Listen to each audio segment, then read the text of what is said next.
लाडकी बहीण योजना ही सुरुवातीपासूनच कोणत्या ना कोणत्या कारणामुळे चर्चेत येते। आता लाडकी बहीण योजना ही महाराष्ट्रात पुन्हा एकदा चर्चेत आलेली आहे आणि वादाचा विषय सुद्धा बनलेली आहे। याचं कारण म्हणजेच निवडणुकीनंतर पडताळणी या सगळ्या महिलांच्या अर्जांची केली जाणार असं बोललं जात होतं आणि त्यानंतर आता जी बातमी समोर येत आहे ते म्हणजेच 4000 लाडक्या बहिणींनी आपले जे अर्ज आहेत ते मागे घेतलेले आहेत। या योजनेतून माघार घेतलेली आहे। काही महिलांनी तर पैसे सुद्धा परत केले आहेत अशी बातमी आता समोर आलेली आहे। खरंच या लाडक्या बहिणींनी पैसे परत केले आहेत का आणि जर तसं असेल तर त्यांनी ते पैसे का परत केलेले आहेत? एकूणच लाडक्या बहिणींसंदर्भात आता कुठली महत्त्वाची माहिती समोर आलेली आहे? नक्की काय अपडेट्स या योजनेसंदर्भात आलेले आहेत? अपात्र लाडक्या बहिणींवर खरंच अशा प्रकारे कारवाई केली जात आहेत का? त्यांचे पैसे परत घेतले जात आहेत का? या सगळ्यांवर बोलणार आहोत या व्हिडिओच्या माध्यमातून। नमस्कार, मी पूजा, तुम्ही पाहताय मुंबई तक। सगळ्यात पहिल्यांदा जी बातमी मी तुम्हाला सुरुवातीला सांगितली की 4000 लाडक्या बहिणींनी आपले अर्ज मागे घेतले होते। काही महिलांनी तर त्यांचे पैसे सुद्धा परत केलेले आहेत। या योजनेसंदर्भात जो लाभ त्यांना मिळालेला होता तो त्यांनी रिटर्न दिलेला आहे अशी बातमी समोर आलेली होती। ही खरी आहे का? तर या संदर्भात स्वतः महिला व बालविकास मंत्री अदिती तटकरे यांनी उत्तर दिलेलं आहे। अदिती तटकरे काय म्हणाल्या तर त्यांनी असं म्हटलेलं आहे की हो, हे खरं आहे। 4 ते 4,500 लाडक्या बहिणींनी आपले जे अर्ज आहेत ते मागे घेतलेले आहेत आणि हे डायरेक्ट 4000 महिलांनी मागे घेतलेले आहेत असं नाहीये। तर डिसेंबर महिना किंवा त्याच्या आधीपासूनच जर आपण काउंटिंग केली तर एकूणच आतापर्यंत डिसेंबर महिना आणि आतापर्यंत जानेवारीपर्यंत एकूणच ही सगळी आकडेवारी आहे। ही आकडेवारी कमी किंवा जास्त सुद्धा असू शकते। या सगळ्या लाडक्या बहिणींनी हे अर्ज मागे घेतले, पैसे सुद्धा रिटर्न केले। याचं कारण म्हणजे त्यांनी असं सांगितलेलं आहे की त्यांना कुठेतरी असं वाटलं की त्या पात्र नाहीयेत या योजनेसाठी असं त्यांना वाटलं, कारण जे निकष अदिती तटकरे यांनी याच्या आधी सुद्धा दिलेले होते की सरकारी नोकरी काही लाडक्या बहिणींना लागली, काही लाडक्या बहिणी दुसऱ्या राज्यामध्ये गेल्या, काही लाडक्या बहिणींचं उत्पन्न जास्त होतं, काही लाडक्या बहिणींकडे 4 चाकी वाहन होतं।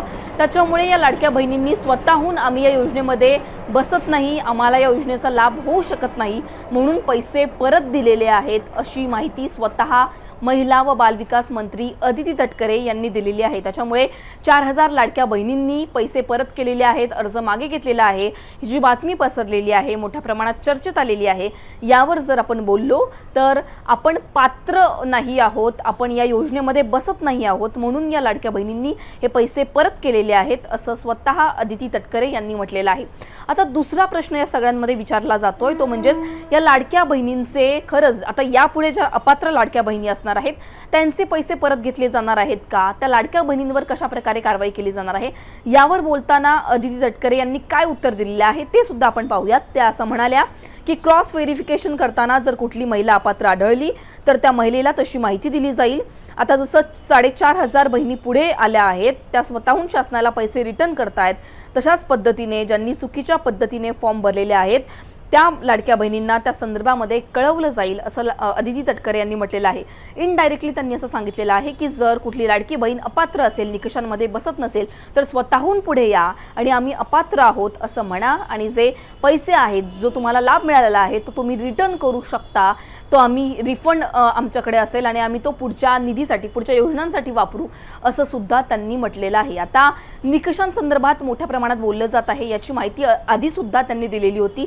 निकष कुठले आहेत तर 5 जे निकष आहेत त्या निकषांआधारे जी पडताळणी आहे या सगळ्या फॉर्मची ती केली जात आहे।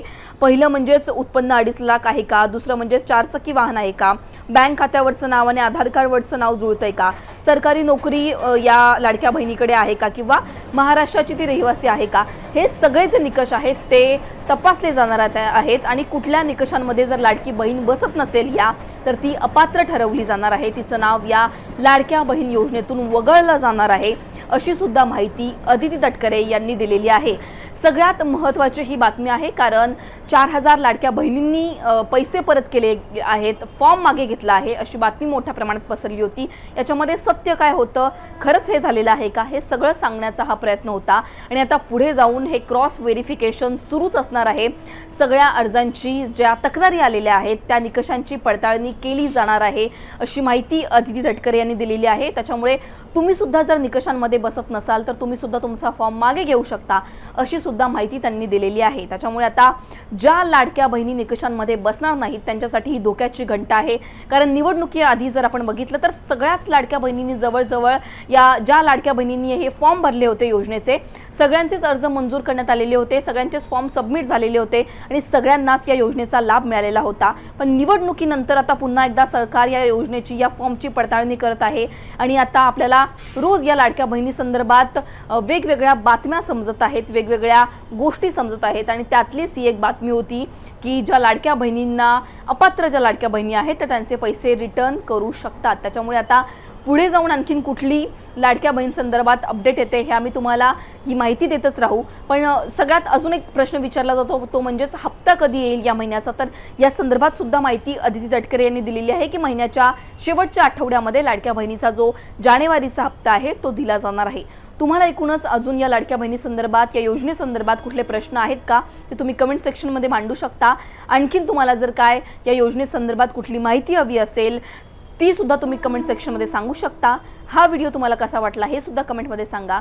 मुंबई तकला तुम्ही जर सबस्क्राइब केलं नसेल तर सबस्क्राइब करायला विसरू नका। धन्यवाद।